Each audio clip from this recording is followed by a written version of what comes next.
Assalamualaikum warahmatullahi wabarakatuh. Waalaikumsalam. Apa kabar Bapak, Bu, sekalian, saudara sekalian? Nah, biasanya saya sehat, sukses, bahagia. Demikian juga pada hari ini kita bersyukur telah mengikuti acara Icon Talk yang dari sejak tahun 2000 kita secara rutin mengadakan acara ini dari berbagai background. Dan Icon Talk ini terselenggara oleh komunitas ICEP. ICEP itu adalah International Community EFT Practitioner. Jadi para praktisi EFT atau Emotional Freedom Technique dari level 1 sampai trainer itu bergabung di sini dan kemudian saling berbagi. Dan ini eh, tidak terbatas oleh, mohon maaf ya, saya main dulu.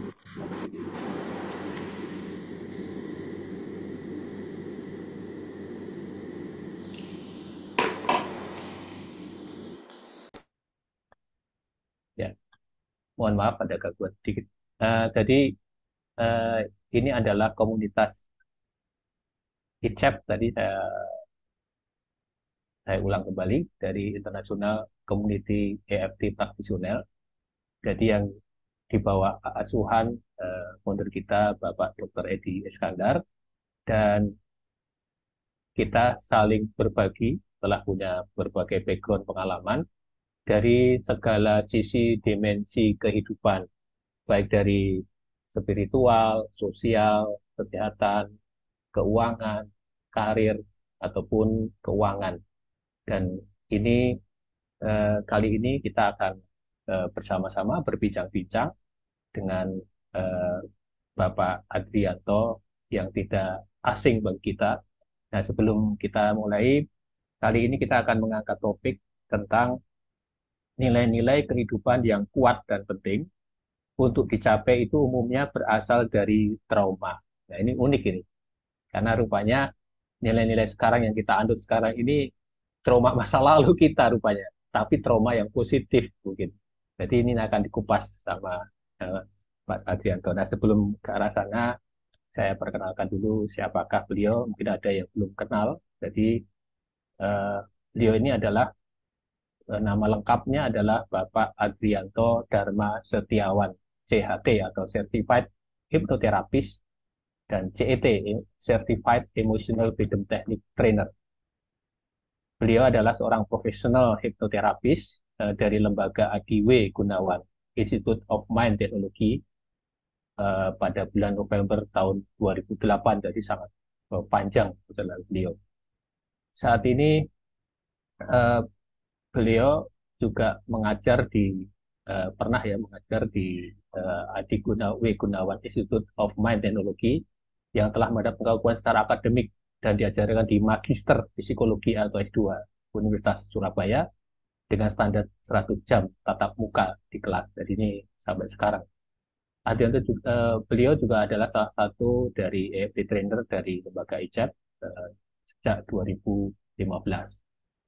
Latar belakang beliau adalah S1 Teknik Geologi di Universitas Trisakti dan pernah bekerja di Bank Lipo selama 13 tahun.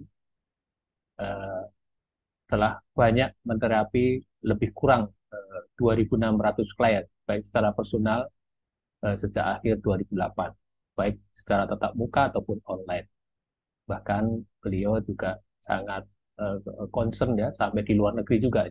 Eh, Waktu awal pandemi ini, di terapinya beliau dilakukan secara online. Dan saat ini juga sudah mulai terapi face to face. Jadi beliau juga mengambil life coach practitioner dari lembaga IALC pada Oktober 2017. Kalau lihat kurikulumnya bisa panjang sekali, tapi beliau memang eh, adalah concern di kelebihan beliau adalah memahami sistem dan pola yang terjadi dalam hidup dan permasalahan manusia. Sehingga ketika klien datang mengungkapkan permasalahan di saat ini, sistem dan pola yang ada bisa segera dipetakan dan inti-inti masalah bisa dipahami dan dibereskan dengan cepat. Jadi beliau sangat beradaptasi dengan berbagai macam klien. Baik, kita hadirkan, kita menyimak eh, sampai pukul 21.15. Jadi kita nanti ada pengarahan atau diskusi dari Pak Adianto selama lebih kurang 45 menit, kemudian kita 30 menitan kita akan diskusi atau menyesuaikan waktunya. Silakan Pak Adianto.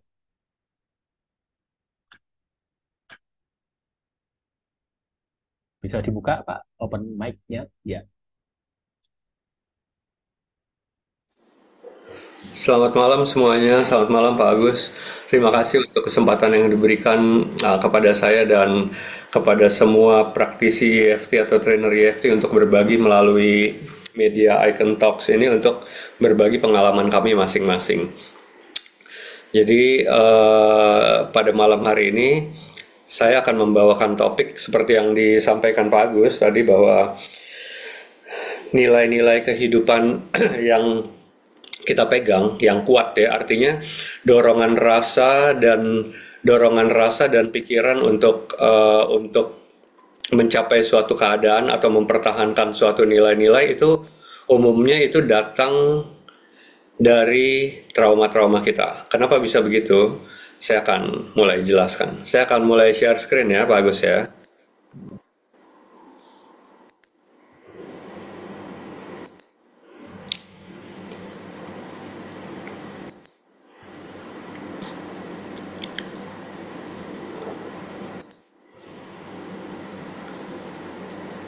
Apakah sudah jelas ini Pak Agus? Kalau udah, Jelas, oh clear. jelas. Oke. Oke, teman-teman, ini adalah simbol dan logo dari klinik pribadi saya, ThinkTap Transform. Kenapa namanya ThinkTap Transform? Karena saya jelaskan sedikit, ThinkTap Transform itu dari proses berpikir, think, kita memikirkan masalah kita, lalu kita tapping melalui teknik EFT untuk menetralkan emosi-emosi negatif dari masalah kita, lalu kita akan transform. Jadi itu adalah dasarnya nama ini saya pakai untuk klinik EFT dan hipnoterapi saya. Sekedar pendahuluan atau informasi aja. Sekarang saya akan langsung membawakan topik tentang nilai-nilai kehidupan terkuat dibentuk melalui trauma-trauma. Nah, untuk bisa masuk ke penjelasan tentang itu, ada beberapa, ini saya skip ya, CV saya karena ini udah dijelaskan sama Pak Agus. Saya akan langsung mulai dari gambar ini, yang mungkin teman-teman udah sangat familiar ya dengan gambar ini yang menggambarkannya pikiran sadar seperti apa, pikiran bawah sadar seperti apa. Ini digambarkan dalam bentuk kalau pikiran sadar itu permukaan gunung es, sedangkan pikiran bawah sadar itu adalah area di bawah kesadaran yang jauh lebih besar. Kalau saya sebutnya, saya udah nggak sebut lagi pikiran bawah sadar, saya sebutnya database memory. Kenapa saya sebut database memory? Ya karena memang dari pengalaman saya, semua yang muncul di kesadaran klien itu dari database memory. Apa yang dimaksud database memory? Mari saya jelaskan satu persatu ya. Jadi teman-teman, para peserta, untuk memahami kenapa nilai-nilai kehidupan terbentuk dari trauma, kita harus paham dulu tubuh sistem pikiran kita. Jadi apa yang ada di kesadaran kita, apa yang kita rasakan, kita pikirkan, yang mendorong kita berperilaku untuk menghindari sesuatu atau mencapai sesuatu, itu selalu berasal dari bawah sadar atau dari area memori.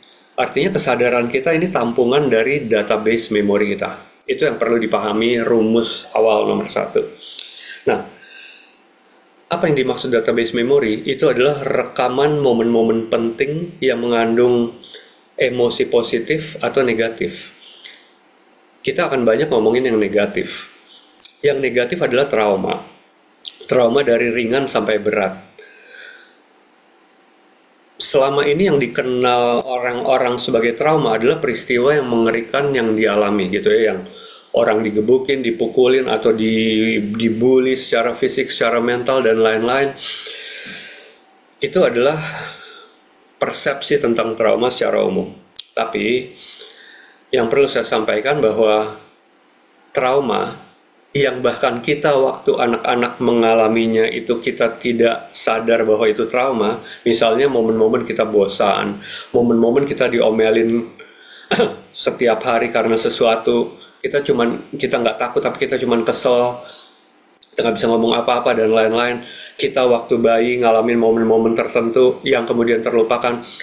Semua yang nggak enak secara fisik dan emosional kita alami di masa lalu itu adalah rekaman trauma. Makanya saya sebut di sini trauma dari ringan sampai berat. Ya. Nah, setiap momen-momen yang mengandung emosi negatif atau positif dengan energi yang kuat, itu akan cenderung didorong-dorong lagi ke kesadaran kita dalam bentuk gambaran atau pikiran dan rasa, seperti itu ya. Itu sebabnya kita disadari atau tidak, kita selalu memikirkan kembali kejadian-kejadian yang udah berlalu, baik yang menyenangkan maupun yang nggak menyenangkan. Hidup manusia tuh ada dalam lingkaran itu aja. Saya lanjut ya. Nah, lalu ini yang paling tricky, sifat dari kesadaran atau pikiran kita dalam memproses trauma.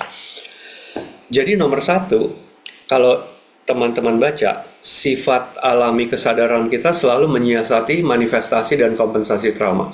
Apa yang dimaksud menyiasati atau mengatasi trauma? Kita selalu tidak mau merasakan emosi negatif atau pikiran negatif. Itulah sebabnya di dunia ini selalu digembar-gemborkan tentang berpikir positif. Kita harus selalu positif, kita harus positif, kita harus positif. Kenapa? Karena sifat kesadaran kita dan pikiran kita memang tidak menyukai yang negatif. Padahal yang negatif jelas ada. Ya, nanti saya jelasin ya. Jadi gimana kita sebagai anak? Kita mulai dari level kita sebagai anak dalam menyiasati atau mengatasi trauma ya. Nomor satu, kita ngapain? Waktu kita mengalami sesuatu yang menakutkan, kan itu ada energinya, kemudian terekam. Nah itu sering dimuncul-munculin lagi. Kita sering jadi mikirin lagi. Apa yang kita lakukan? Nomor satu, melupakan. Caranya melupakan gimana kita sebagai anak-anak? Kita meminggirkan kesadaran kita, kita menarik kesadaran kita dari gambaran-gambaran dan beserta rasa yang ada di momen itu. Lama-lama apa yang terjadi? Kita lupa. Waktu kita lupa, di database memori, diri kita yang mengalami peristiwa itu, apapun itu tetap ada. Jadi kalau ada orang-orang di luar sana mengatakan waktu akan menyembuhkan segala luka, itu bohong. Ya, waktu akan membuat kita melupakan luka, itu yang benar. Ya, lupa tapi tidak berarti itu nanti jadi hilang, nanti itu akan terulang. Lalu menyiasati atau mengatasi trauma itu dengan cara apa? Berpikir positif. Nah, gimana kita bisa berpikir positif? Waktu kecil kita nggak ngerti tentang berpikir positif. Kita dapat masukan. Masukan dari siapa? Dari orang tua, dari guru, waktu kita udah ke sekolah, dari teman-teman. Artinya waktu kita mengalami sesuatu yang nggak enak, lalu kita curhat, baik ke orang tua dan lain-lain. Ya kalau orang tuanya itu adalah orang tua yang ngertiin perasaan anak, kita akan dikasih masukan. Pak, Ma, aku takut begini begitu. Itu kan artinya kita mengalami sesuatu lalu kita takut mengalami seperti itu karena kita nggak mau mengalaminya lagi atau mengalami peristiwa-peristiwa semacam ini. Waktu kita ngadu, kita curhat, apa yang dikasih masukan? Kamu nggak boleh takut, kamu harus berani, misalnya seperti itu. Lalu masukan itu masuk ke database memori kita, jadi suatu database memori baru untuk mengatasi rasa itu. Lalu kita curhat, temen aku begini begitu, aku digodain, aku dimusuhin, aku diapain, misalnya hal-hal seperti itu. Lalu orang tua kita bilang, nggak usah dipeduliin, pikir aja. Artinya apa? Kita diajak menarik kesadaran kita dari kejadian-kejadian yang punya energi, yang terus didorong ke kesadaran kita untuk kita mengalihkan pikiran ke hal lain. Pikir aja dia tuh begitu karena bla bla bla. Kamu fokus aja ke sini bla bla bla. Ini ada database memori masuk dari orang-orang yang kita anggap apa? Kita anggap lebih ngerti, lebih tahu tentang kehidupan dan lain-lain. Lalu kita berpikir, oh iya benar juga. Lalu kita fokus ke apa yang disampaikan ke kita. Ini terlupakan. Apakah ini hilang? Tidak. Kesadaran kita hanya berpindah ke area situ dan gimana cara mengatasi itu. Nah, itulah yang kemudian terjadi gimana cara kita menyiasati momen-momen nggak enak yang terjadi dalam hidup kita. Banyak juga anak-anak yang mungkin nggak beruntung karena orang tuanya mungkin sibuk karena mereka harus ngurus pekerjaan atau lain-lain. Mereka mengolah pikir sendiri dengan cara sendiri dan mendapatkan cara sendiri yang mereka pikir bisa membereskan kerasa nggak enak itu. Ya. Jadi sekali lagi, ketika kita mengalihkan pikiran, baik kita melupakan berpikir positif atau kita refreshing atau kita fokus untuk membentuk suatu keadaan baru dan lain-lain, itu kita hanya memindahkan kesadaran kita ke area baru tanpa menyelesaikan apa yang sebenarnya ada. Seperti itu ya. Nah, memakai pemahaman yang diperoleh dari bacaan, quotes bijak, misalnya apa? Misalnya quotes bijak ini, setiap perjalanan panjang ditempuh oleh satu langkah awal, misalnya seperti itu ya. Jadi, oh iya benar juga ya, kalau gua nggak mulai, gua akan gini-gini. Padahal ada rasa-rasa yang menahan kita untuk melangkah, misalnya karena takut ini itu. Lalu kita memaksakan diri ke situ, kita artinya memindahkan kesadaran kita ke database memori baru ya. Nah, lalu sifat kedua ya yang di bold hitam ini adalah manifestasi trauma. Kita akan memukul, kita berteriak, memaki-maki, atau kita lari, atau kita nangis. Kita sebagai anak kecil, ketika kebutuhan emosi kita nggak terpenuhi, apa yang kita lakukan? Nangis, mungkin marah, dan lain-lain. Itulah yang disebut manifestasi trauma. Artinya apa? Emosi negatif yang terbentuk kita salurkan, karena memang seperti itu sistem kita. Nah, lalu yang ketiga, nah ini yang paling penting, inilah kompensasi trauma. Nah, jadi tema pembahasan kita pada malam hari ini, teman-teman, adanya di area kompensasi trauma. Ya. Apa yang dimaksud kompensasi trauma? Kita akan berpikir dan bertindak untuk mewujudkan suatu keadaan yang kita rasa bisa merubah keadaan dan makna trauma jadi keadaan berkebalikan. Contohnya, anak yang dibully, merasa rendah diri, kompensasinya kemana? Ke prestasi. Contohnya saya dulu. Saya anak kecil yang penakut, pengecut, kurus, ceking. Kadang-kadang dibully secara fisik, kadang-kadang dibully secara verbal.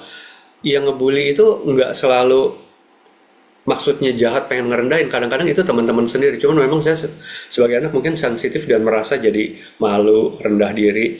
Apalagi kalau ini bulinya fisik karena saya lemah waktu kecil. Saya kompensasinya kemana? Saya kompensasinya waktu remaja ke bela diri. Akhirnya saya jadi agak gila-gilaan, agak maniak di bela diri. Dan kemudian waktu kuliah itu peaknya keadaan performance saya cukup disegani di kalangan ini yang bela diri. Tapi waktu saya ada di keadaan itu, saya tidak bisa merasakan kelemahan fisik. Yang rasanya kuat, rasanya berani, rasanya percaya diri. Kemana Iwan kecil yang penakut? Tetap ada di database memori, tapi saya tidak merasakan keadaan itu. Ya. Nanti dia akan muncul lagi, nanti saya cerita. Anak kesepian, kompensasi kemana? Ke cari teman dan perhatian, karena itu adalah kebutuhan emosi. Ya, kebutuhan emosi manusia adalah selalu untuk apa? Untuk merasa aman, untuk merasa dicintai, untuk merasa berharga. Nah, ini yang kita nggak dapat. Kalau kita kesepian, kita merasa nggak diperhatiin, nanti kita kompensasi ke cari perhatian lewat apa? Lewat teman, lewat orang tua, lewat lain-lain. Anak yang diabaikan, nah ini kan berhubungan juga ya dengan kesepian. Anak yang keinginan sering gak terpenuhi. Misalnya kita pengen ini, pengen itu, barang, atau jalan-jalan, atau makanan. Orang tua kita tidak mampu. Atau orang tua kita mampu, tapi punya value bahwa anak jangan dimanja. Maka apa yang terjadi biasanya? Nggak selalu dipenuhi. Lalu momen-momen ketika kebutuhan kita nggak dipenuhi, di situ ada kita yang mendem perasaan, yang nanti ketika kita mampu, kita manifestasi dan kita kompensasi apa yang nggak terpenuhi itu. Apapun itu ya, baik itu cinta, baik itu teman, perhatian, ataupun barang. Anak yang keinginan sering, tadi udah ya. Nah, nanti saya jelasin lebih lanjut di contoh kehidupan yang trauma based tadi. Lanjut ya. Teman-teman kalau ada pertanyaan nanti ditulis saja langsung ya, nanti kita bahas satu-satu. Nah, sekarang saya mau jelasin apa yang dimaksud dengan trauma. Keadaan sepi, sendirian, kita sebagai bayi bangun di malam hari. Bayi itu kebutuhan emosinya banyak. Dia selalu butuh ada sosok yang membuat dia merasa aman, yaitu orang tua ya. Cuman gini ya, ini bahas sedikit aja. Ada orang tua zaman dulu, orang-orang tua zaman dulu kan suka punya value atau pemahaman atau belief, pengertian begini. Bayi kalau nangis jangan langsung apa-apa diangkat, ntar manja. Atau bayi jangan kalau nangis biarinin aja supaya paru-parunya kuat. Nah, waktu bayi nangis, dia punya kebutuhan emosi yang gak terpenuhi. Apa? Baik dia takut, keadaan sepi, sendirian, baik dia lapar, baik dia butuh perhatian untuk menghasilkan rasa aman dan dicintai dan lain-lain. Itu intuitively muncul di diri bayi ya. Jika itu gak terpenuhi, itu jadi database trauma awal yang nanti dalam perjalanan hidup dikuatkan oleh momen-momen serupa. Keadaan dimarahi dengan tekanan emosi, marah yang tinggi dari orang lain yang disebabkan apapun, ditertawakan, bentakan atau suara keras. Nah, bentakan atau suara keras. Nah, kita sebagai bayi itu intuitively secara insting juga kita takut sama suara keras, karena suara keras itu maknanya seperti suatu bahaya atau sesuatu yang menakutkan. Dan itu menimbulkan rasa diri kecil, takut menghadapinya. Ini di bawahnya lagi, diabaikan saat kebutuhan emosi ingin dipenuhi, misal ingin diperhatikan, ingin bermain, ingin dipeluk, namun diacuhkan. Diacuhkan ini bukannya sengaja diacuhkan, kadang-kadang diacuhkan karena orang yang kita butuh untuk memberi perhatian sedang sibuk sesuatu yang lain. Ini juga jadi trauma. Tidak dipahami. Misal kita takut sesuatu dimarahin, kita ingin sesuatu dimarahin, kita menyampaikan pendapat tentang sesuatu nggak didengerin, nggak dipahamin. Itu trauma. Dibandingkan ini, kita bahas sedikit ya tentang dibandingkan. Dibandingkan ini nggak selalu harus tuh lihat sih itu hebat, kamu begini payah. Itu dibandingkan secara langsung teman-teman. Tapi ada keadaan dibandingkan yang hanya misalnya gini, kita melakukan sesuatu yang, atau kita ngomongin deh misalnya tentang prestasi atau nilai sekolah. Kita dapat rapor nilainya jelek, terus orang tua kita ngeliat kecewa, mungkin karena orang tua kita punya value misalnya anak harus berprestasi. Ini hanya contoh ya. Lalu orang tua kita bilang, nggak apa-apa, nanti ini bisa ditingkatkan kok, gini. Itu respon orang tua kita, normal, wajar. Tapi lalu adik kita atau kakak kita atau ada temen dapat nilai bagus, orang tua kita memandang dengan kagum, dengan wah hebat ya dia begini. Itu meskipun kita tidak dibandingkan secara langsung, tapi di pikiran kita, di database memori kita yang mengalami juga akan mendapatkan makna bahwa itu hebat, ini enggak. Dan itu pun suatu trauma, apalagi dibandingkan langsung. Kamu nih gimana sih? Begini aja nggak bisa. Lihat tuh temenmu. Apalagi kalau begitu.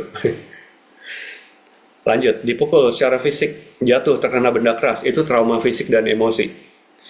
Ya, disalah-salahkan sambil dimarahi. Ya misalnya contoh. Nah ini contoh aja ya, gambaran singkat-singkat aja. Ini momen spesifik trauma seperti ini. Misalnya orang tua bertengkar. Yang perlu dipahami, kenapa orang tua bertengkar? Si bapak menyampaikan pendapatnya atau si ibu menyampaikan pendapatnya yang masing-masing merasa benar. Dari mana asalnya kebenaran versi masing-masing? Dari masa lalu mereka, dari masa kecil mereka. Apa yang disampaikan orang tua dan lingkungan yang kemudian masuk jadi suatu pemahaman, jadi suatu nilai yang kemudian tidak terpenuhi di diri masing-masing, jadi berantem. Anak yang mengalami apa akibatnya? Perasaan dia nggak nyaman terhadap suara-suara keras, teriakan, dan lain-lain. Belum lagi kalau orang tua pukul-pukulan atau lempar-lemparan piring, sendal, atau lempar-lemparan pisau, kapak, mungkin ada ya, mungkin ya. Tapi intinya adalah apapun itu ya, si anak merasa nggak nyaman dan merekam. Yang direkam apa? Keadaan itu, tapi bukan hanya keadaan, value orang tuanya tentang apa pertengkaran itu dari pihak papa, dari pihak mama itu masuk jadi rekaman database memori, kelak itu jadi suatu petunjuk kehidupan juga ya. Momen anak dipukuli atau orang tua melakukan KDRT satu sama lain. KDRT itu ya teman-teman, banyakan tuh suami mukulin istri. Tapi dalam pengalaman saya, nggak selalu gitu. Ada juga suami dipukulin istri sampai berdarah-darah. Cuman nggak terungkap aja ke media massa ya. Cuman cukup cukup ada beberapa yang saya tahu seperti itu ya. Kenapa sih bisa terjadi KDRT? Karena suatu pola di dalam relationship orang tua kita, waktu awal mereka belum pacaran, mereka ketemu, mereka saling memenuhi kebutuhan emosi masing-masing dengan sikap dan perkataan masing-masing, merasa nyaman dan masing-masing, lalu berhubungan, pacaran, menikah. Lalu ketika masuk ke pernikahan, suatu pola terjadi, yaitu saling memicu trauma awal masing-masing. Jadi pertengkaran-pertengkaran paling hebat dari orang tua kita berasalnya dari mana, teman-teman? Dari trauma masa kecil mereka masing-masing lagi. Dari nilai-nilai kehidupan yang ditanamkan kuat namun nggak terpenuhi di masing-masing. Ini yang akan kita bahas lagi lebih jelas nanti ya. Nah, si anak ya kemudian akan merekam hal-hal itu. Kemiskinan, kalau kita ngomongin kemiskinan finansial itu juga termasuk trauma-trauma berat. Ini gambar ini mungkin ini adalah sesuatu yang ekstrim ya, tapi dalam case-case yang saya tangani, teman-teman, banyak klien-klien saya yang berasal dari finansial, waktu mereka kecil, berasal dari finansial lingkungan dan orang tua dengan kemampuan finansial yang sangat rendah, sehingga banyak keinginan dan kebutuhan tidak terpenuhi.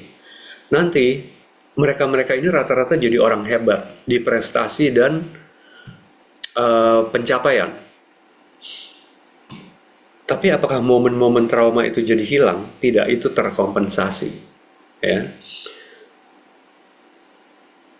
Nah ini pokok pembahasan pada malam hari ini ya. Saya mungkin singkat aja, saya nggak tahu space waktunya berapa lama, tapi intinya kayak gini. Contoh nilai-nilai kehidupan yang terbentuk melalui trauma. Misalnya, ada orang-orang punya nilai kehidupan umum nih ya. Kita harus menyenangkan orang tua kita. Kita harus patuh pada orang tua kita. Kita harus berbakti pada orang tua kita. Itu adalah nilai-nilai umum, khususnya mungkin di Asia ya. Apalagi harus berbakti, harus patuh. Kenapa orang tua punya value-value itu? Karena itu tertanam dari masa kecil mereka. Nah, lalu itu diturunkan ke anak tanpa disadari, sering tanpa disadari. Nah, ini terbentuk dari momen-momen apa? Melihat orang tua mungkin mengalami kesusahan, baik kesusahan finansial, kesusahan kehidupan, dan lain-lain. Itu akan menghasilkan rasa kasihan kepada orang tua kita. Atau salah satu dari orang tua alami kekerasan atau sering dimarahin pihak yang lainnya, kita kasihan. Kompensasinya kemana? Ingin menyenangkan. Itu kemudian jadi value. Itu jadi suatu nilai. Itu jadi suatu dorongan rasa dan pikiran untuk dicapai.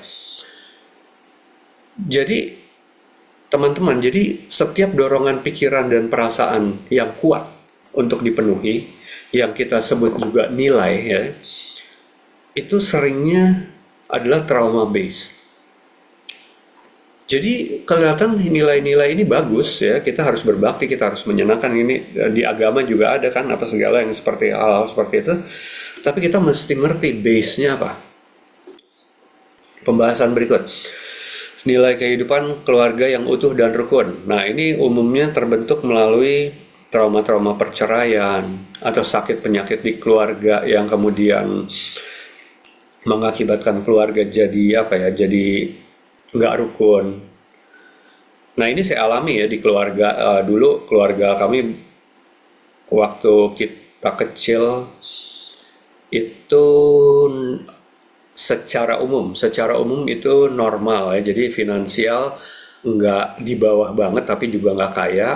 Di relationship sama di kesehatan juga lumayan bagus sampai kemudian orang tua satu-satu ngalamin sakit penyakit cukup berat. Nah, lalu di situ kehidupan jadi jungkir balik. Finansial kehantem, relationship kehajar, kesehatan juga kehajar. Nah, itu terjadi trauma-trauma di momen-momen itu. Yang kemudian di masa dewasa nanti, itu bisa menyebabkan masalah-masalah yang mengikut dari momen-momen itu. Nah, ini menyebabkan apa, teman-teman? Menyebabkan ya nanti yang mengalami bisa punya value yang kuat untuk wah keluarga harus rukun, harus utuh, harus sehat, harus gini. Itu value bagus.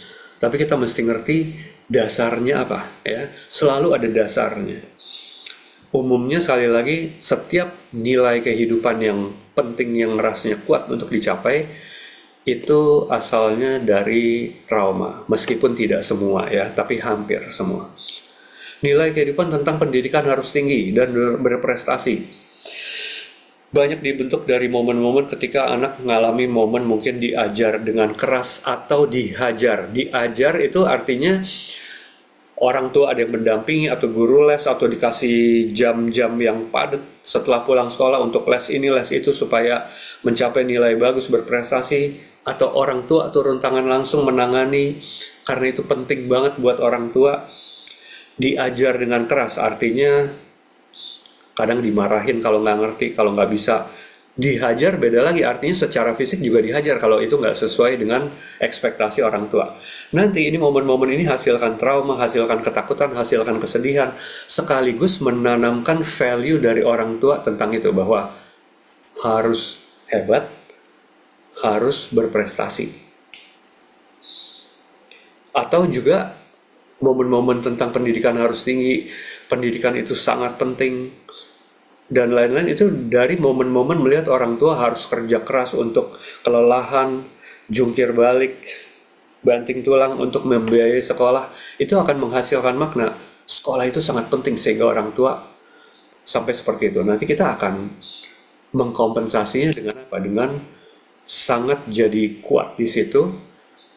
Apa ya, dorongan untuk berprestasi dan mencapai kehidupan yang bagus itu sesuai apa yang diekspektasikan orang tua kita, jadi sangat kuat mendorong kita, termasuk pengen nyenengin orang tua kita yang udah jungkir balik dalam hal itu.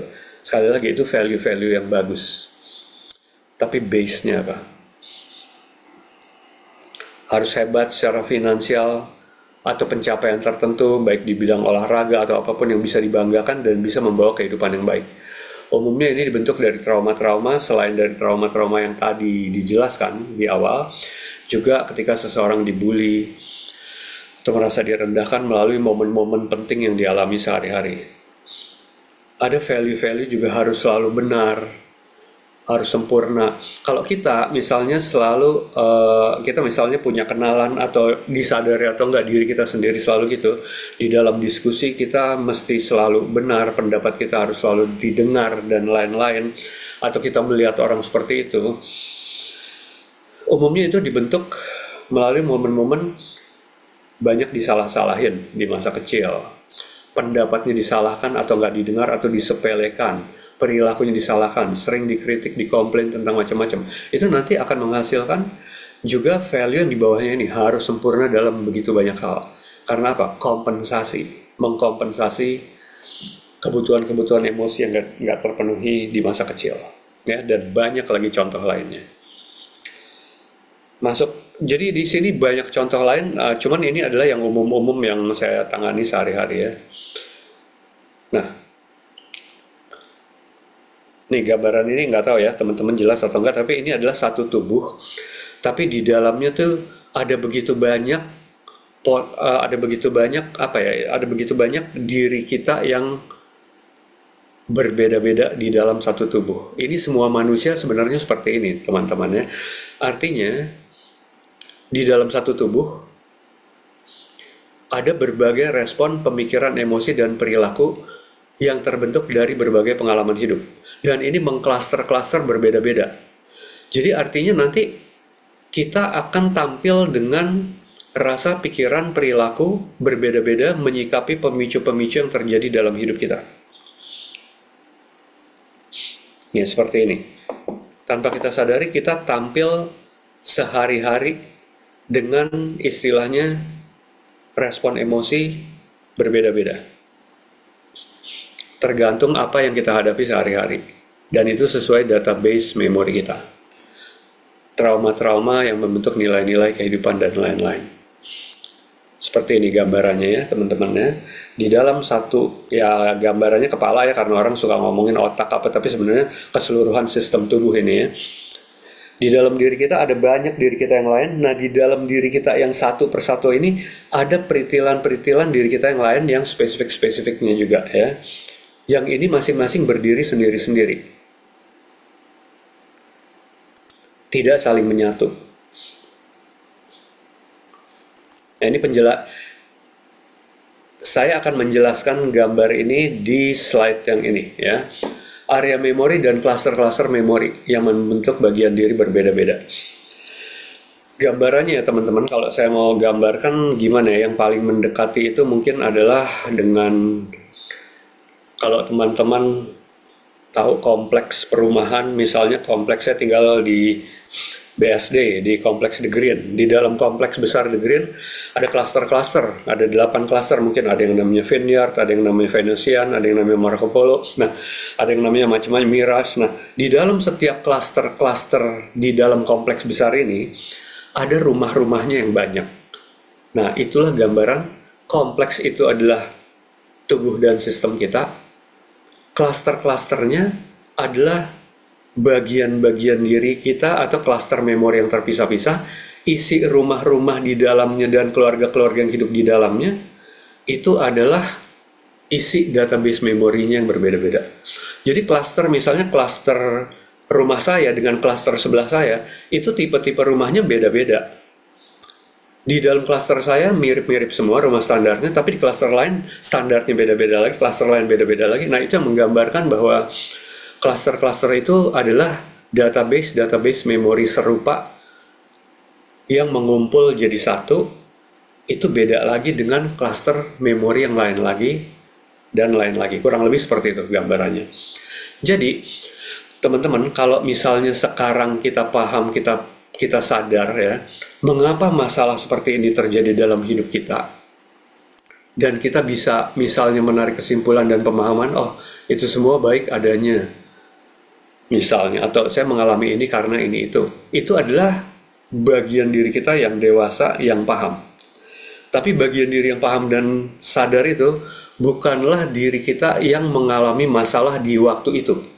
Itu ada klasternya sendiri. Dan kalau ada pemicu-pemicu yang serupa itu terjadi lagi, kesadaran kita ditarik ke area database memori yang dibentuk dari masalah-masalah itu lagi, apapun, baik itu finansial, baik itu relationship, baik itu tentang kesehatan atau tentang apapun. Ini bagian diri kita yang sekarang berterima kasih pada orang tua yang dulu keras karena sekarang kita misalnya berhasil, kita hebat dalam hal ini, ya itu bukanlah bagian diri kita yang sedih dan takut waktu kita mengalami kerasnya orang tua kita.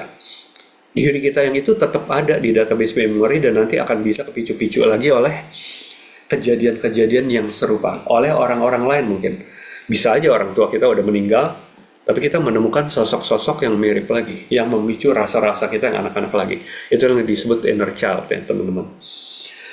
Bagian diri kita yang sekarang bersyukur atas suatu kejadian buruk besar di masa lalu, karena ternyata sekarang membawa kebaikan, keberuntungan, bukanlah bagian diri kita yang takut dan sedih dan malu waktu mengalami macam-macam hal buruk di waktu kejadiannya.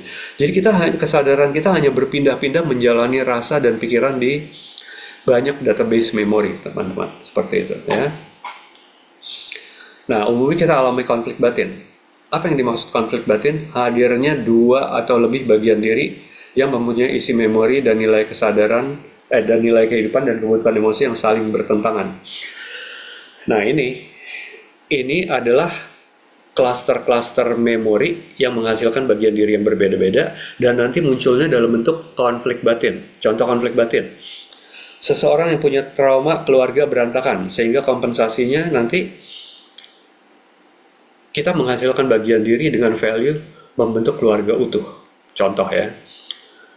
Lalu value kita nanti akan konflik, bagian diri kita yang punya value ini nanti konflik dengan apa? Bagian diri yang terpicu-picu lagi traumanya, misalnya ketika kita bertengkar dengan pasangan karena sesuatu hal.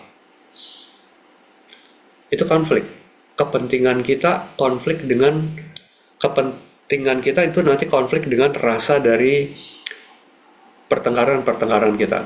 Seseorang yang naik pesawat karena trauma klaustrofobia atau takut mati. Jadi saya jelasin sedikit tentang saya banyak terapi orang yang takut naik pesawat ya. Umumnya takutnya pada bilang apa? Takut apa? Takut turbulensi. Kenapa kalau turbulensi nanti jatuh? Kenapa kalau jatuh nanti mati? Seperti itu ya. Itu yang mereka pikir sebagai worst case skenario paling ujung. Padahal bukan. Umumnya saya selalu tanya, kalau mati apa yang terburuk yang terjadi? Nanti keluarga saya kehilangan saya. Artinya ketika dia ngomong begitu, dulu waktu kecil dia pernah trauma kehilangan. Trauma kehilangan itu nggak selalu mesti kehilangan karena kematian atau perceraian. Seorang anak yang sering butuh orang tuanya tapi orang tuanya nggak ada, itu juga trauma kehilangan. Nanti munculnya bisa di dalam bentuk takut mati. Kalau orang nggak ngerti apa hubungannya, ya hubungannya di sini, seperti yang saya jelasin tadi. Orang yang takut naik pesawat tapi harus pergi ke suatu tempat karena tuntutan pekerjaan. Nah, artinya ada bagian diri yang punya tuntutan pekerjaan, di pekerjaan itu dia dapat uang, di situ dia dapat kompensasi dari misalnya trauma-trauma di masa lalu tentang kekurangan finansial dan lain-lain, tapi dia bentrok sama bagian diri yang punya trauma tentang perpisahan yang muncul lagi dalam bentuk takut mati. Nah, itu yang dimaksud konflik batin, contohnya kayak gitu, teman-teman. Ya.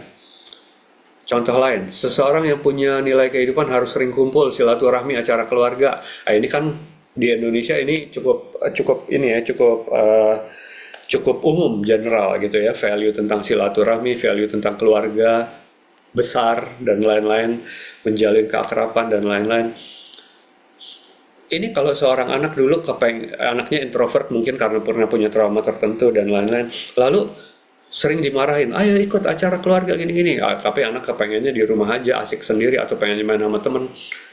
Kemarahan orang tua itu di database memori nanti akan menanamkan value pentingnya ini, tapi nanti dia konflik dengan bagian diri yang mungkin alasan kenapa dia nggak mau hadir di satu acara, takut sama seseorang di situ, merasa nggak nyaman sama ya sikap seseorang di situ dan lain-lain. Ini juga konflik batin ya.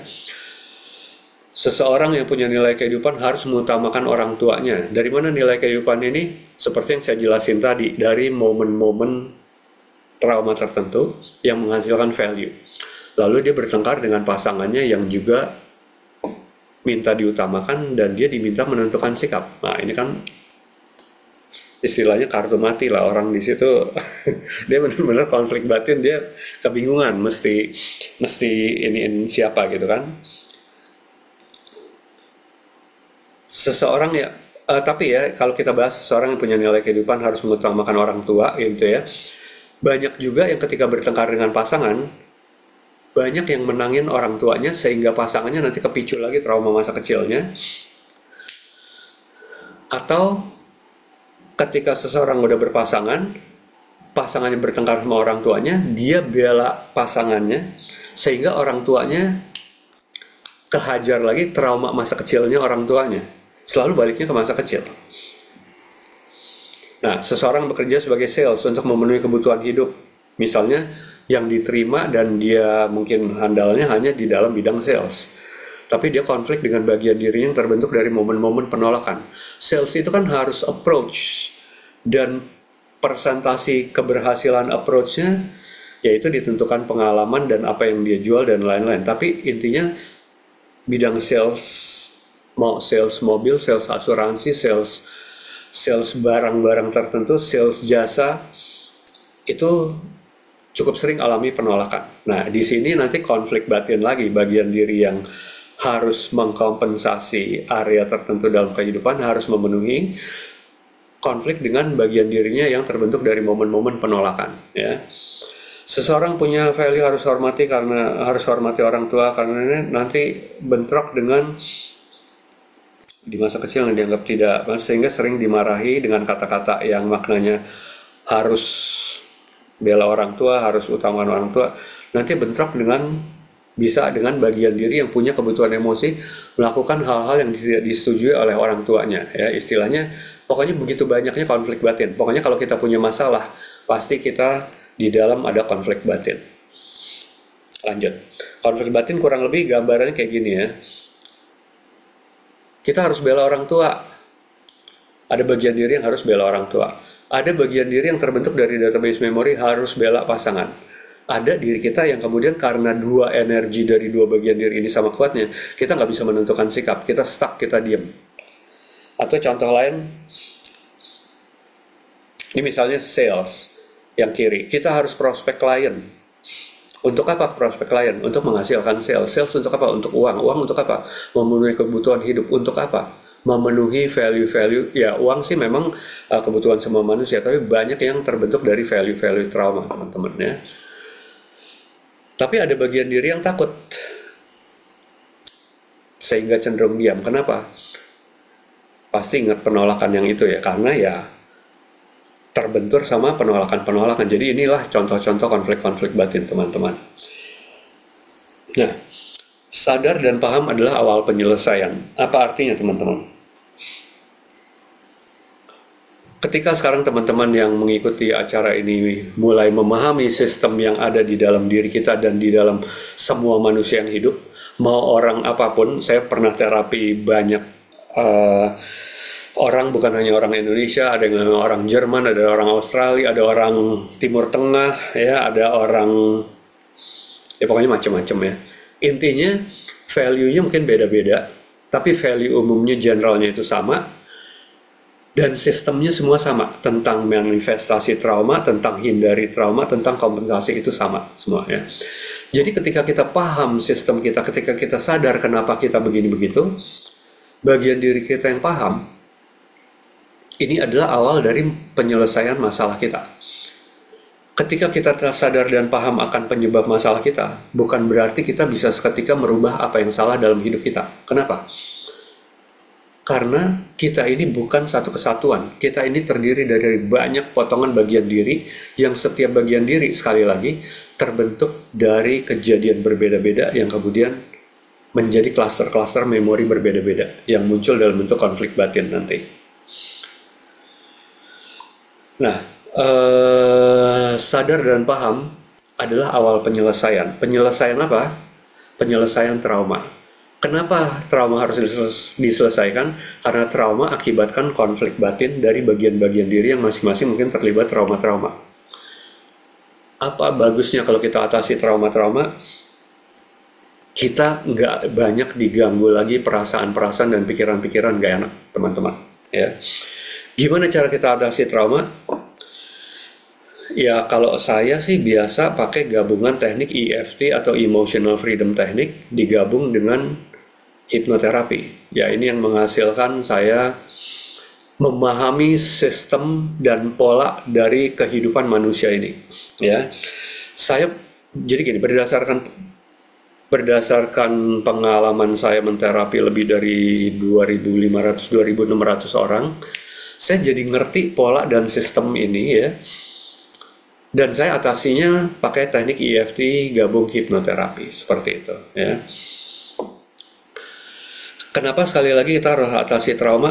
Biasanya orang atasi trauma tuh artinya gini, kalau ada masalah-masalah besar kehidupan di dalam momen-momen saat ini, teman-teman, baik itu di dalam hal relationship, ataupun kesehatan, ataupun finansial, ataupun apapun ya teman-teman, pokoknya kalau kita punya masalah, baik masalah dengan saudara, masalah sama orang tua, masalah sama temen, masalah sama kerjaan, itu kalau masalah itu di breakdown, pasti di situ ada potongan-potongan trauma masa kecil kita yang kepicu-picu lagi, terulang-ulang lagi. Artinya apa?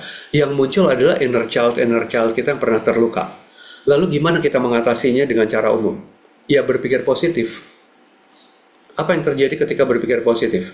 Kita memindahkan kesadaran kita ke cara gimana supaya menyelesaikan ini, gimana supaya terhindar dari potensi kejadian ini itu, tanpa menyelesaikan inner child kita yang terlupa. Kita hanya menggesernya seperti biasa, seperti dulu kita lakukan waktu kecil.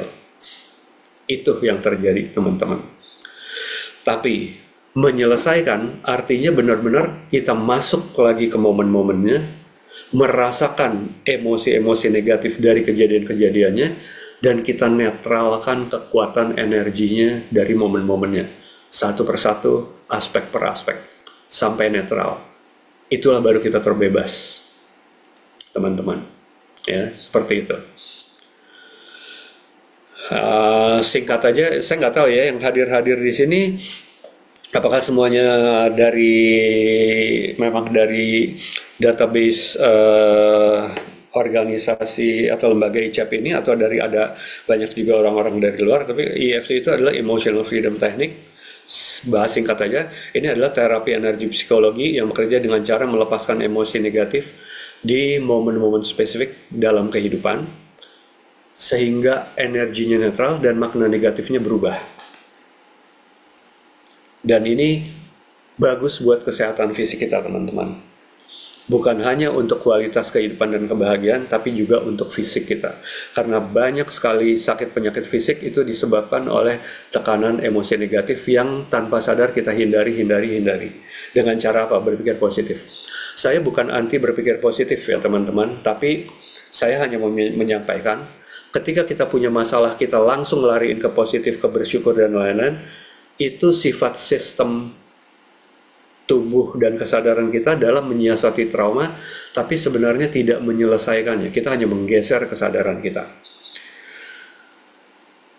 Hipnoterapi, teknik untuk membawa kesadaran manusia masuk kondisi rileks sehingga sangat fokus pada permasalahan, langsung nyambung ke momen-momen pembentukannya dan menetralkan, kita menetralkan energi negatif dari kejadian-kejadiannya. Saya pakai gabungan EFT dan hipnoterapi, ya. Ya, karena keterbatasan waktu mungkin mohon maaf saya jadi agak buru-buru. Kalau ada yang nggak ngerti silahkan ditanyakan dan nanti saya ulang lagi di dalam sesi tanya jawab, ya.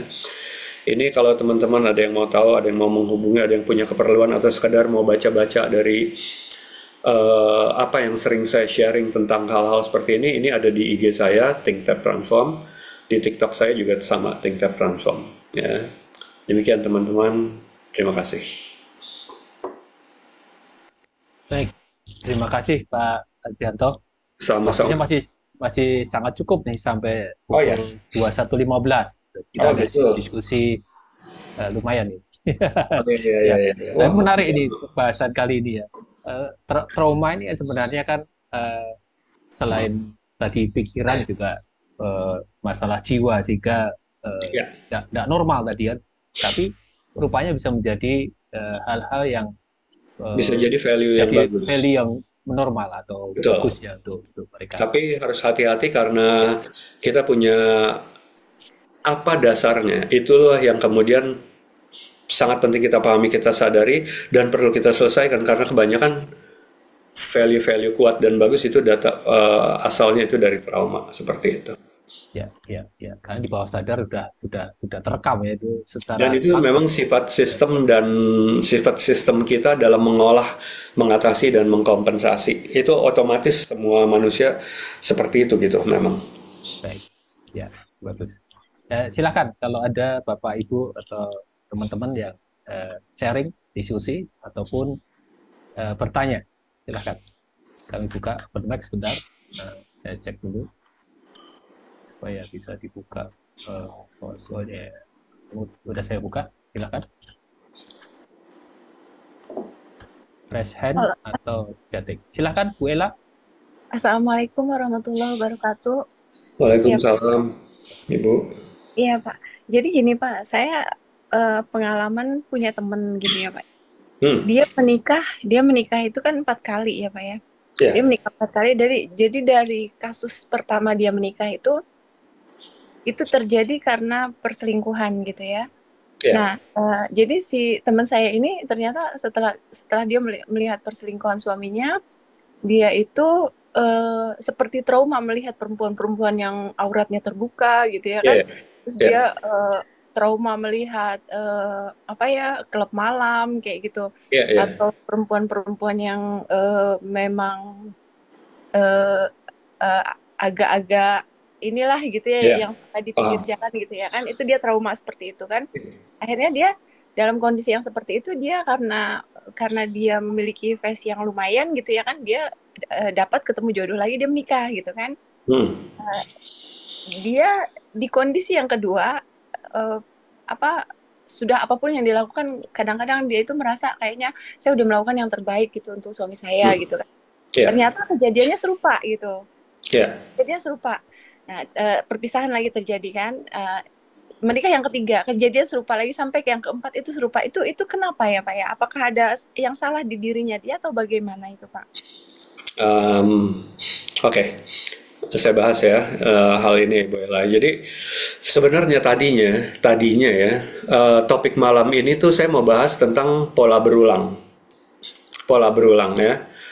Cuman ya sebenarnya materi saya tadi itu udah menjelaskan tentang pola berulang ya. Cuman saya nggak spesifik bahas tentang pola berulang. Nah jadi kita mau bahas nih kenapa sih seseorang itu cenderung alami hal yang sama berkali-kali.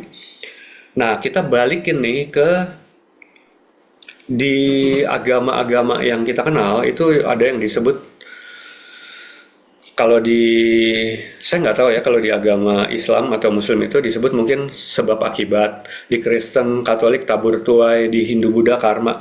Intinya adalah bahwa ada hukum-hukum alam semesta yang diciptakan oleh Tuhan atau apapun kita sebutnya gitu kan.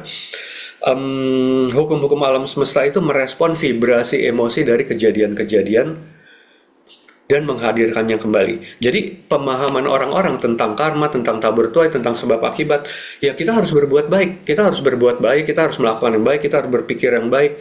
Itu taburan yang kita harapkan nanti menuai hasil-hasil yang baik, gitu kan? Nah, kita lupa sebagai anak kita udah menabur apa aja. Takut sama sosok itu di dalam kejadian itu, sedih karena sosok tertentu, figur tertentu melakukan ini itu dan lain-lain. Itu taburan juga, Ibu Ella dan teman-teman. Vibrasi emosi kita yang anak-anak yang mengalami ini itu yang gak enak, itu udah ditabur duluan sebelum kita mengerti yang namanya hukum tabur tuai apa segala, hukum karma segala kita belum ngerti, kita udah menabur duluan. Dan ketika kita mengalami momen-momen yang serupa, itulah tuaiannya. Ini kita nggak ngomongin salah benar, kita nggak ngomongin baik buruk, kita nggak ngomongin jahat atau enggak. Kita ngomongin suatu pola karena adanya hukum-hukum alam semesta merespon vibrasi emosi dari kejadian-kejadian. Nah, kalau kita mau ngomongin kenapa seseorang bercerai, kan tadi saya jelasin ya, bahwa di awal hubungan dua manusia, ini kita ngomongin hubungan romance. Baik ini pasangan straight, laki perempuan, atau pasangan gay, atau pasangan lesbian, atau LGBT, apapun. Ketika dua sosok ini ketemu dan saling jadi istilahnya jatuh cinta karena kebutuhan emosi masing-masing terpenuhi dari masing-masing, kebutuhan emosi yang terpenuhi ini adalah sebenarnya kompensasi dari trauma masing-masing di mana pernah nggak terpenuhi. Maka sifatnya sangat mengikat, sifatnya sangat attached. Kita jadi pengen selalu sama-sama seseorang itu karena kebutuhan emosi kita terpenuhi, karena dulu kita pernah nggak terpenuhi atau dipenuhi sama salah satu sosok figur orang tua kita, namun lalu terputus karena sesuatu. Itu jadi trauma, dan itu terkompensate oleh pasangan kita. Tapi lalu saya bilang kan, abis itu patternnya setelah saling memenuhi kebutuhan emosi, itu nanti ketika masuk dalam tahapan hubungan yang lebih dalam, apa yang terjadi? Mulai picu memicu pain, picu memicu emosi-emosi negatif. Karena apa?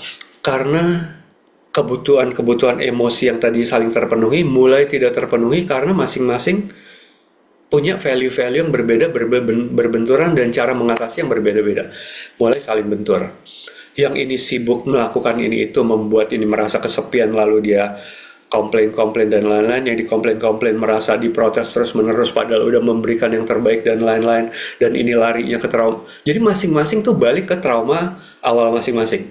Lalu apa yang terjadi? Bercerai, berpisah. Itu adalah sifat coping to pain seperti di slide saya yang awal. Gimana sifat pikiran dalam menyiasati trauma? Melupakan, berpikir positif, dan lain-lain. Termasuk adalah menghindar dan keluar dari suatu hubungan. Baik itu hubungan masih pacaran ataupun itu udah dalam bentuk pernikahan. Apa yang terjadi?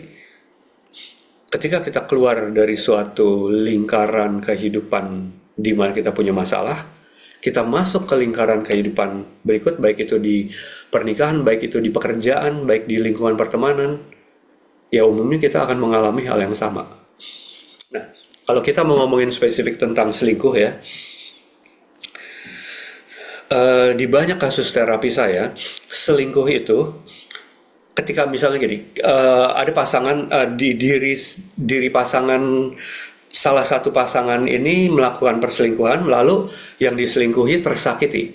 Nah, yang tersakiti ini kan pemicunya sikap dari pasangannya ini. Tapi akarnya si pasangan yang melakukan perselingkuhan ini hanya pemicu aja, bukan akar masalah. Karena akarnya terjadi jauh di masa kecilnya.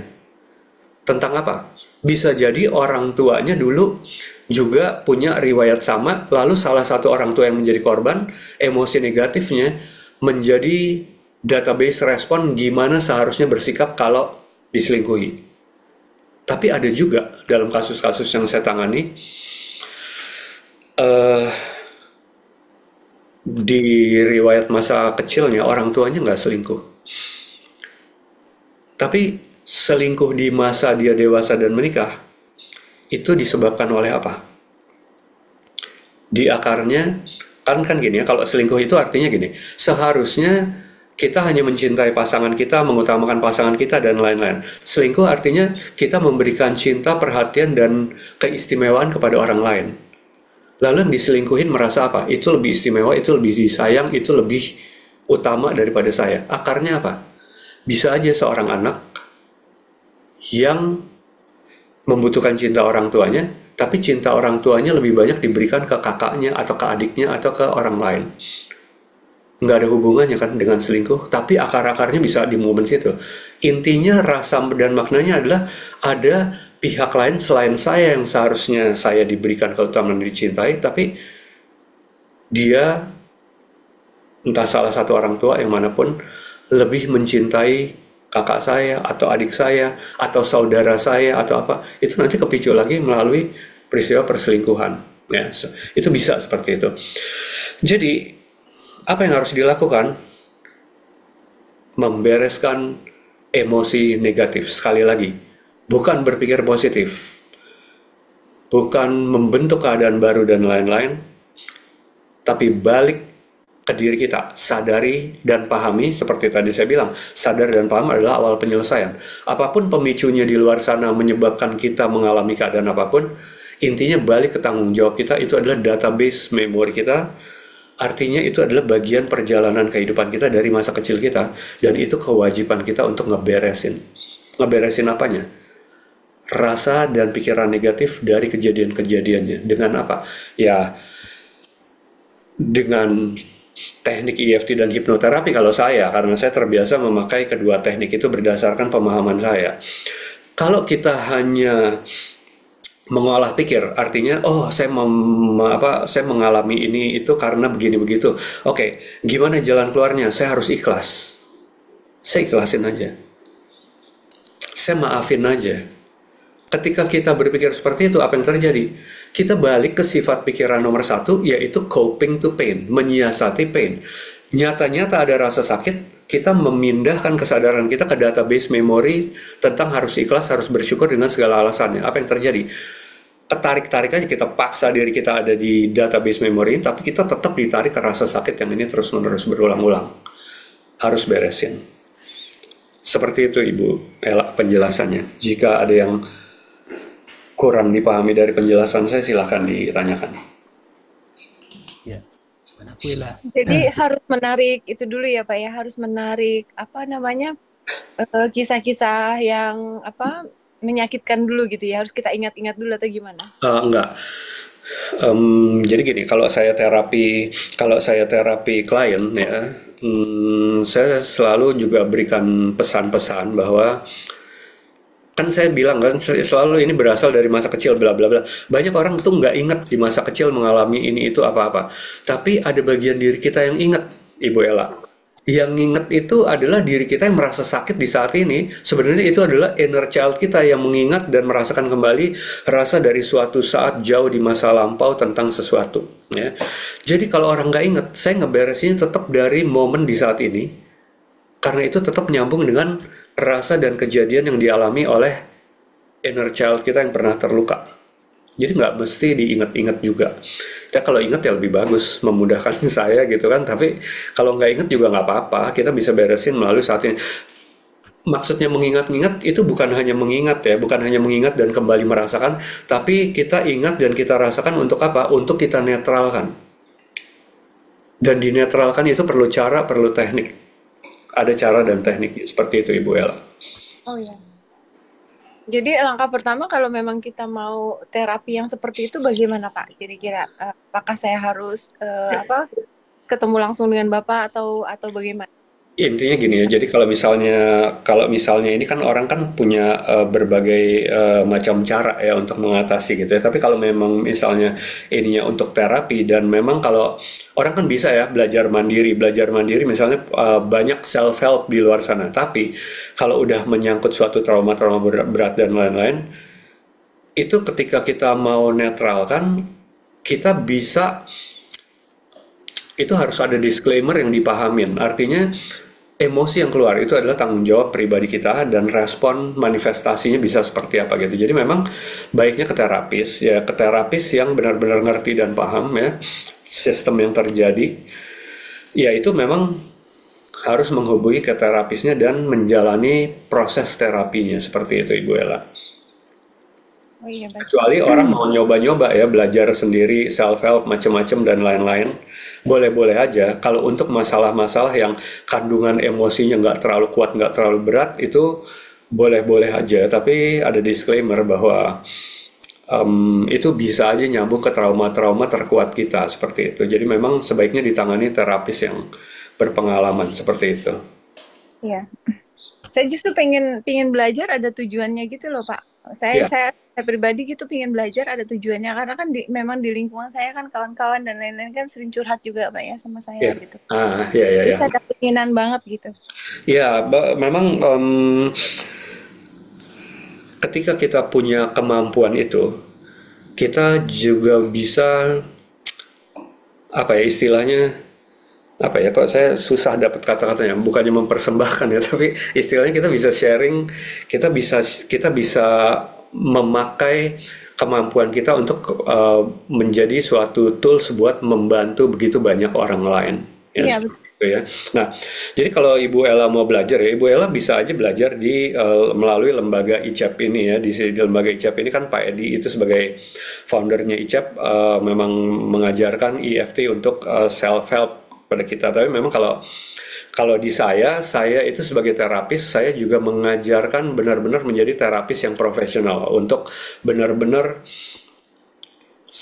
berdasarkan sistem yang saya pahami ini supaya benar-benar paham dan kita bisa pakai teknik EFT dan hipnoterapi secara cepat dan efektif untuk ngeberesin. Jadi Ibu Ella bisa ini aja searching, browsing atau memilih-milih ini kan kalau untuk self help bisa dan bisa untuk jadi terapis sampai ke level praktisi, advanced practitioner dan trainer bisa di lembaga ICEP ini juga. Kalau saya khusus untuk benar-benar menjadi terapis yang benar-benar di lembaga ICEP juga diajarkan ya untuk bisa menterapi dan lain-lain seperti itu. Tapi saya juga ajarkan juga dengan sistem dan pemahaman saya yang saya ini sendiri seperti itu. Iya, baik, Pak. Baik, Ya, terima kasih, Bu Ella. Iya, terima kasih, Pak. Ya, terima kasih Bu Ella. ya. Baik, Pak Andri, ini masih ada beberapa menit, 15 menit. Ini ada di chat ya. Ini Ya. Bu Wita, menarik sekali apa yang dipaparkan. Beliau minta bocoran sedikit nih. Bagaimana praktek antara EFT dan hipno itu diilustrasikan. Di apa? Mengilustrasikan melalui Oke, praktek. diilustrasikan. Oke. Jadi misalnya gini ya. Siapa yang bertanya tadi, Pak? Maaf. Bu Wita. Bu Wita. Wita. Ya. Oke, Bu, izin saya menjelaskan ya. Jadi misalnya gini.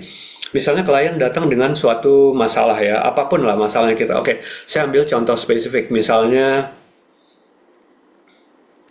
masalah pertengkaran. Sering bertengkar dengan jadi kan tadi kan kalau kita ngomongin konflik batin ya, misalnya gini, ada seseorang yang punya value kuat, misalnya menikah harus sekali aja, gitu kan. Value kuat itu kan terbentuk dari trauma umumnya, kayak gitu kan. Lalu di situ nanti kepicu-picu lagi dengan konflik batin, ada bagian diri yang kehantam-hantam terus karena sering istilahnya sering bertentangan, sering berbeda pendapat sama pasangannya tentang sesuatu. Lalu rasa nggak enak ini membuat orang mau keluar dari hubungan ini. Kan begitu sistemnya utamanya seperti itu. Karena rasa nggak enak itu mendorong kita untuk menjauh. Di dalam sesi terapi, biasanya yang saya lakukan adalah menggali sebanyak mungkin, memetakannya, lalu mengerti pokok permasalahannya apa, dan kemudian saya akan tanya, jadi bagian diri yang mana nih yang mau dimenangin, gitu kan? Yang value tentang menikahannya sekali, atau yang bagian diri yang kepicu-picu pokoknya supaya bisa rukun dan nggak jadi berpisah, atau yang menguatkan kepengen berpisah karena itu udah terlalu menyakitkan, gitu kan? Tapi itu hanya saya ucapkan di awal itu karena saya kemudian akan melanjutkan dengan yang manapun yang mau dimenangkan. Kedua-duanya ini punya trauma base yang harus masing-masing dibereskan keseluruhan. Lalu gimana cara beresinnya? Saya akan memetakan pola-pola kejadian permasalahannya. Saya akan menggali ke masa kecilnya, pola asuh dari orang tua, value-value dari orang tuanya seperti apa, kejadian-kejadian yang teringat seperti apa, itu semua terhubung. Nah, nanti saya akan bimbing klien untuk sama-sama memasuki kembali kejadian-kejadian penting yang mengandung emosi negatif yang mengarah ke trauma-trauma masa lalu. Lalu sambil sama-sama kita memasuki momen-momen penting itu, saya akan minta klien untuk mengalir dengan emosinya sambil menerapkan teknik EFT. Teknik EFT itu kita mengucapkan perasaan kita tentang suatu keadaan sambil mengetuk titik-titik meridian. Tujuannya untuk apa? Menetralkan. Lalu sambil dinetralkan, klien akan melalui aspek-aspek dan memori-memori yang serupa dengan yang sedang diselesaikan. Jadi akhirnya mundur ke trauma-trauma awalnya sampai ke masa kecilnya kita akan netralin. Lalu kebutuhan emosi yang gak terpenuhi kita penuhi dari dalam diri sendiri dengan cinta diri, dengan penguatan dari diri dan lain-lain. Setelah semuanya netral, di situ pakai teknik EFT gabung hipnoterapi yang tentunya sangat complicated kalau saya jelaskan secara detail, tapi intinya kalau mau ditanya kurang lebih aplikasinya gimana di dalam sesi terapi, seperti itu. Sehingga apa? Inner child kita yang kemudian kepicu-picu lagi trauma-traumanya melalui keadaan di saat ini, itu heal, sembuh, dan mengalami pemberdayaan dari dalam, mengalami pemenuhan kebutuhan dari dalam, sehingga masalah yang di luar itu ketika dihadapi lagi rasanya jadi beda. Sikapnya jadi beda, pemikirannya jadi beda, tentunya ke arah positif, bukan positif yang dipaksakan, tapi positif yang keluar sendiri dari dalam. Kayak gitu, Ibu. Baik.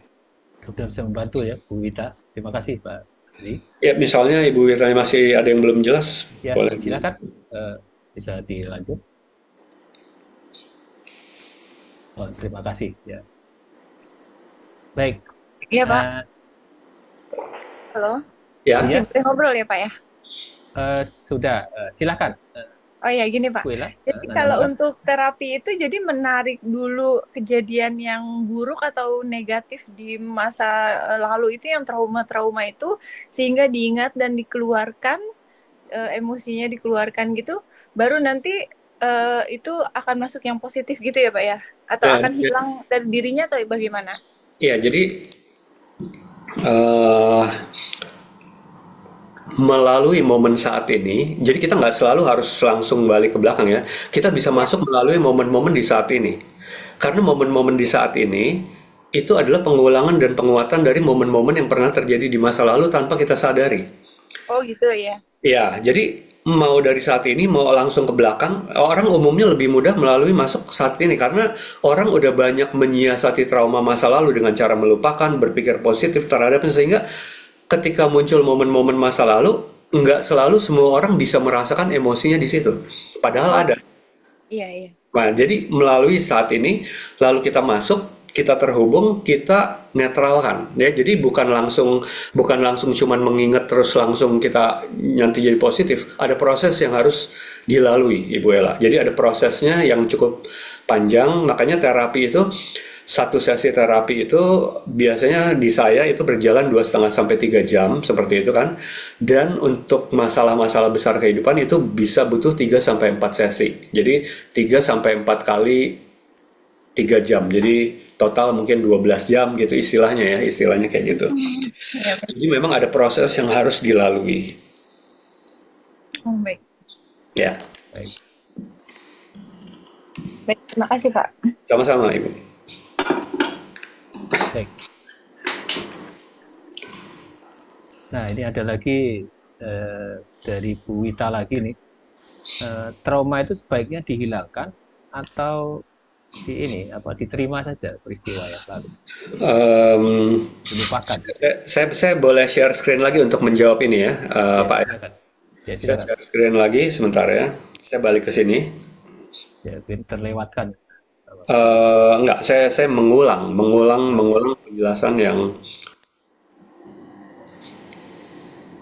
kok nggak muncul ya? Muncul tadi, Pak? Muncul. Oh, di saya. Oh, ini ya muncul ya. Ini Nih. N, ya, ya. Sebentar ya, Nah, saya kalau pertanyaan Ibu Wita tadi, oke, saya balik ke sini ya. Saya balik ke sini. Sifat alami kesadaran atau pikiran kita adalah menyiasati manifestasi dan kompensasi.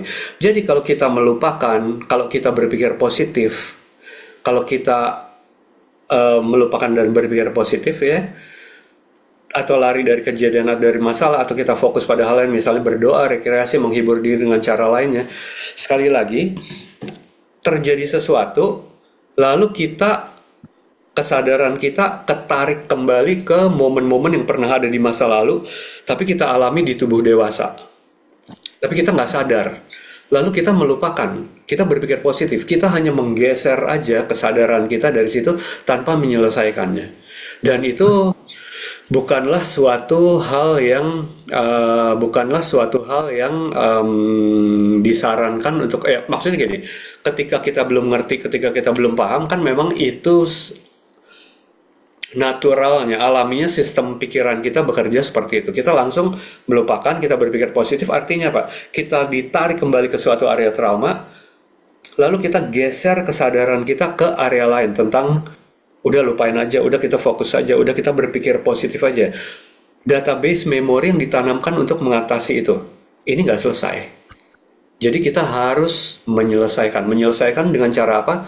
Mengingat kembali, mengalami kembali rasa sakitnya dan menetralkannya dengan proses dan teknik tertentu sehingga nanti rasanya mau diingat dengan cara seperti apapun kita nggak bisa merasakan rasa itu lagi seperti itu. Kalau sekarang kan kalau misalnya kita lupakan, kita berpikir positif, Lalu coba deh, kita nggak berpikir positif, lalu kita ingat kembali, rasa sakitnya tetap ada di situ. Kita ikhlaskan, artinya kita menggeser kesadaran kita. Tahu-tahu kita ketarik lagi ke situ karena ini ada energinya. Jadi energi itu hanya bisa dinetralkan dengan cara apa? Memasukinya kembali, mengalaminya kembali di tubuh kita dan kita netralkan dengan teknik dan cara seperti itu, Ibu Wita. Semoga bisa menjawab ya. Baik. Mudah-mudahan bisa menjawab Bu Wita ya. Terima kasih Bu Wita. Ada lagi, ini ada satu lagi, silahkan kami kasih kesempatan sebelum kita akhiri. Silakan.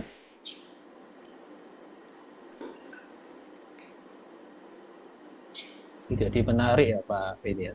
Trauma itu kita harus kenal dengan kesadaran ya. Yes, Ya, kita harus sadar bahwa ya, kita pasti akan berurusan kembali dengan apa yang pernah kita tinggalkan ya, tanpa terselesaikan dulu, seperti itu. ya, Dan munculnya di masa sekarang ya dalam bentuk masalah-masalah hidup kita sehari-hari ini. Padahal kalau di breakdown, dipetakan itu pasti di dalamnya ada pengulangan trauma-trauma masa kecil ya, kita. ya. Berulang kejadian gitu ya. Ya, Ya, betul. ya. Ya, tapi bisa tadi diinstal ulang atau dinetralkan tadi ya. Tetap Harus, Pak, ya, betul. ya, diinstal ulang. Demi kebahagiaan kita. Iya, siap. Ya, gitu. Baik. Boleh satu lagi Pak. Wah, Dr. alhamdulillah ini yang kait. Silahkan Pak Yang kait. Iya, terima kasih Ya. Pak Adrianto. Ini Ya. kesempatan yang sangat bagus ini. Kenal, Pak. Ya, Pak. Iya. Ini ada satu kasus ini Pak Adrianto. Ya. Ini di lingkungan saya juga ini. Ya, Pak. Jadi ada dua anak ini menyaksikan satu peristiwa yang sama lah gitu ya. Ada suatu kekerasan dia mengalami melihat dan itu mungkin berulang kali. Nah, apakah ini bisa menyebabkan dampak yang berbeda terhadap dua anak ini, Pak? Saya kira itu sementara, Pak. Terima kasih. Baik, Pak. Dengan siapa, Pak Sarsito ya?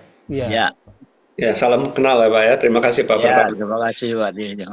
Jadi gini, ketika dua orang yang sama mengalami peristiwa yang sama, yang bermakna negatif. Dua orang yang berbeda, Pak Adri. Dua orang pasti beda, salah saya. Jadi dua orang berbeda mengalami peristiwa yang sama, ya. Oke. Lalu nanti bisa kita lihat kelak di masa depan, outcome-nya berbeda, Pak. Outcome-nya berbeda, artinya yang dilihat nanti di masa depan, si A jadi orang misalnya pemurung, pendendam, sedangkan si B yang mengalami hal yang sama, tapi dia kelihatan ceria, dia baik-baik aja, seperti itu kan ya, seperti itu ya. Nah, itu bisa terjadi, tapi yang penting dipahami adalah apakah di si B yang responnya selalu positif itu, peristiwa itu sebenarnya tidak bermakna dan tidak berbekas? Tidak seperti itu, Pak. Itu tetap membekas, itu tetap tertanam, namun dia menyikapinya. Jadi cara berpikir masing-masing si A dan si B di momen itu, setelah momen itu selesai, kan itu kan ada energinya dan didorong lagi ke kesadaran ya Pak ya. Kan itu trauma, itu nggak enak. Lalu masing-masing punya pemikiran yang berbeda dalam menyikapinya, itu nanti ke masa depan outcome-nya akan beda. Tapi ketika outcome-nya kita lihat beda, di yang outcome-nya bagus, yang positif meskipun dia mengalami momen jelek juga, kita mesti ngerti bahwa peristiwa itu juga ada. Peristiwa itu juga membekas, luka-luka itu ada, namun mungkin belum terlihat muncul di dia. Tapi bisa aja di dalam perjalanan selanjutnya itu kepicu dan dia bagian diri yang traumatis itu muncul juga di dia, Pak. Bisa seperti itu. Jadi bisa aja kelihatan bahwa wah outcome-nya beda nih, si A sama si B sama-sama ngalamin tapi outcome-nya beda. Tapi tetap bisa jadi memang belum terlihat muncul. Iya. Seperti itu, Pak. Iya. Jelasnya begini, Pak Adri. Iya. Kenyataannya yang satu ini kemudian berubah seperti apa ya, kalau sekarang ini disebutnya LGBT. Yang satunya lagi dia menjadi olahragawan angkat berat yang luar biasa, dia menganukan gitu. Nah ini bagaimana nih nyambungnya seperti apa ini?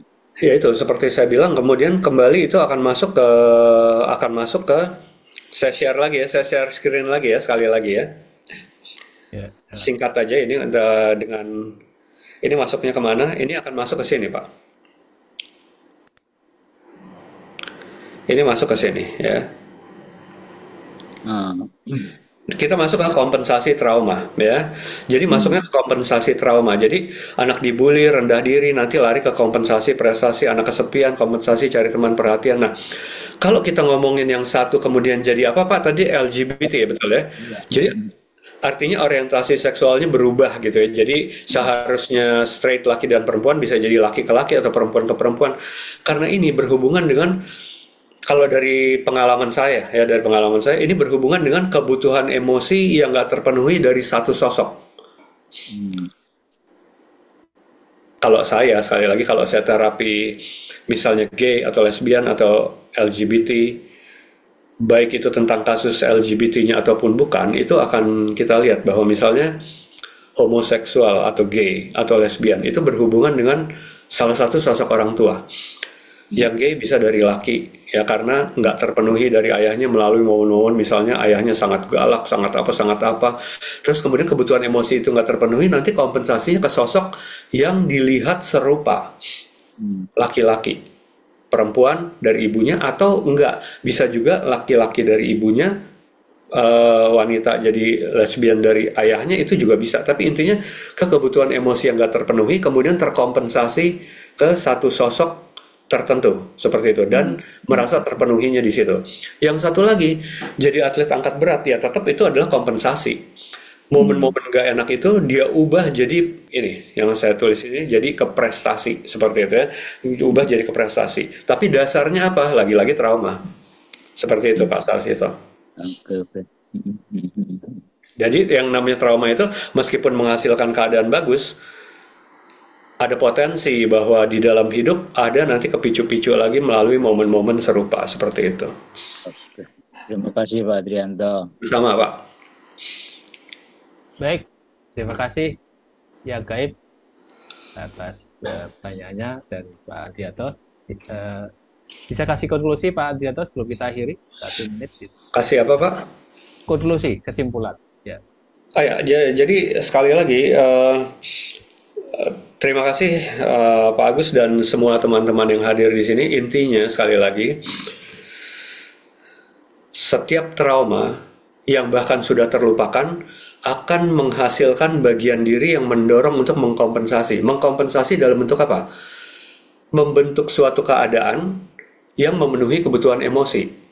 Bisa aja itu sangat bagus dan membawa kita ke puncak-puncak tertinggi kehidupan.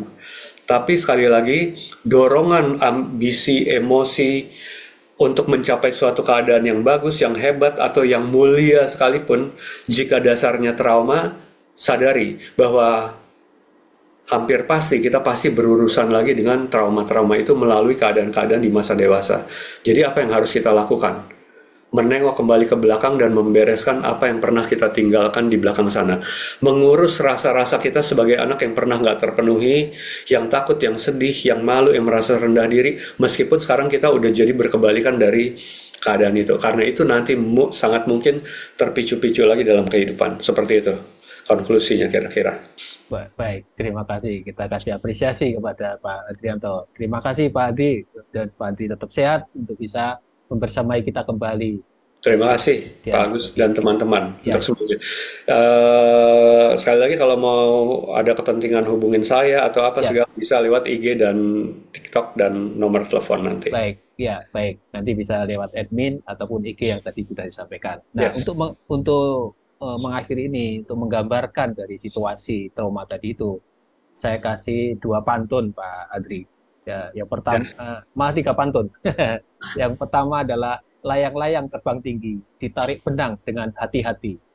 Dari trauma kita belajar menjadi kuat berjiwa sejati. Keren. Yang kedua, yang satu ya. Ini satu. Pelangi muncul setelah hujan, warna-warni indah menghiasi.